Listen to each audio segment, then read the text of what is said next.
Vous venez en fait nous rappeler ce matin une sorte de réveil pour nous dire attention, n'oubliez pas de vous inscrire sur les listes électorales parce que la clôture des inscriptions, c'est vendredi. Jusqu'à Oui, tout à vendredi fait. compris, on peut s'inscrire?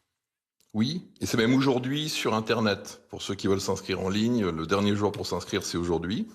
Et puis pour s'inscrire sinon en mairie, effectivement, c'est vendredi. Donc vous avez absolument raison, on l'oublie, hein, cette campagne difficile et très bousculée. On oublie presque qu'en effet, il faut s'inscrire et c'est salutaire que vous nous rappeliez ça ce matin. Il y a ceux qui sont pas inscrits et puis il y a ceux qui sont mal inscrits. Ça veut dire quoi ça, Jean-Yves Dormagin?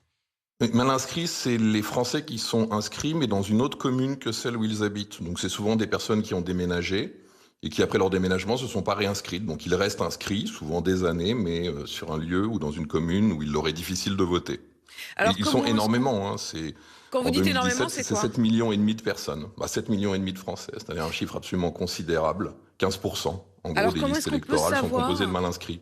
Comment est-ce qu'on peut savoir? Il reste juste quelques heures, quelques jours donc pour le faire. Comment est-ce qu'on peut savoir si on est où est-ce qu'on est inscrit? Comment est-ce qu'on peut vérifier?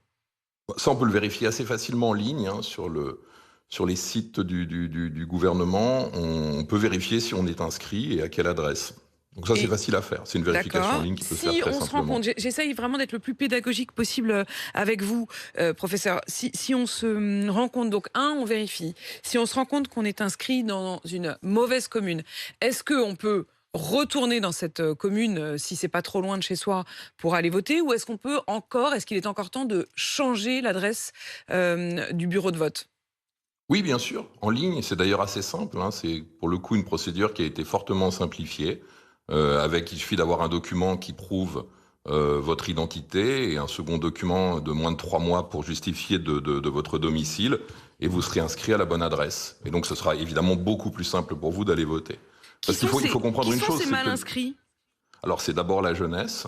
Mhm. Les chiffres ici sont vraiment extrêmement spectaculaires, hein. Il faut savoir qu'en France, entre 25 et 34 ans, vous avez la moitié des électeurs qui sont soit non inscrits, soit mal inscrits. Donc c'est un phénomène de masse absolument considérable.